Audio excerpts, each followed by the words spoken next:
Toronto vacant home tax. We've been dealing with a lot in the past 2.5 years. Quietly, the City of Toronto passed a vacant home tax in July 2021, which came into effect January the 1st, 2022. Yes, another tax by the city.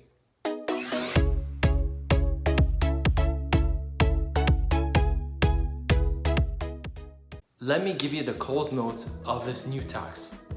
The Toronto home vacant tax will be payable 2020-23 based on 2022 residency status. Let's discuss why the City of Toronto put in this vacant tax.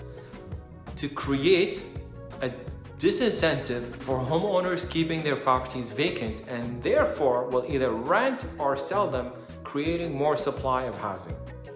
Based on 1% vacancy rate in the city, this new vacant home tax could generate anywhere from $55 to $66 million annually to the city.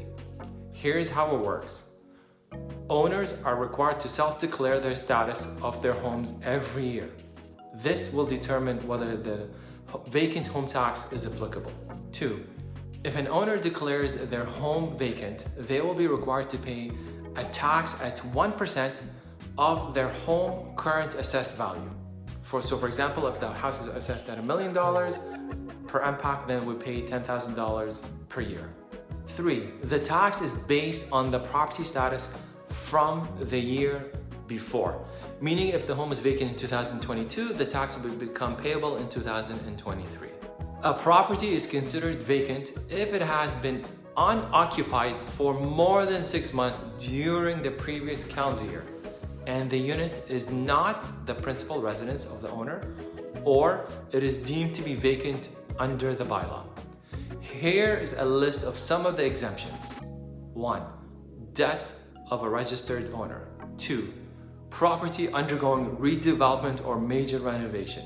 3. Rental restriction or prohibition that prevents the unit from being occupied. 4. Transfer of ownership of property during that calendar year. 5. Court order. Principal residences may be left unoccupied for periods of time without being subject to the tax, which would offer protection from the tax to most snowbirds. Now, let's step back and look at the big picture. This tax applies to non-owner-occupied residences. Who would own a second or a third home in the city? I can think of real estate investors or foreign buyers. For real estate investors, they would want to put a tenant or tenants in their properties to generate income to offset the carrying cost of that specific property. There isn't an incentive for real estate investors to carry a vacant property for over 6 months unless they're undergoing major renovations, which in this case, they would be exempt from the vacant home tax.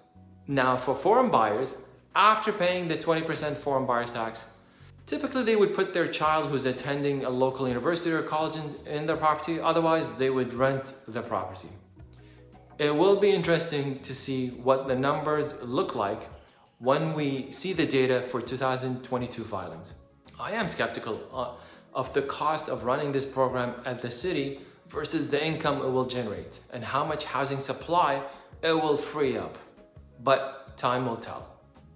If you're looking to invest in real estate, download my investment property analyzer by clicking the link below. And until next time, happy investing.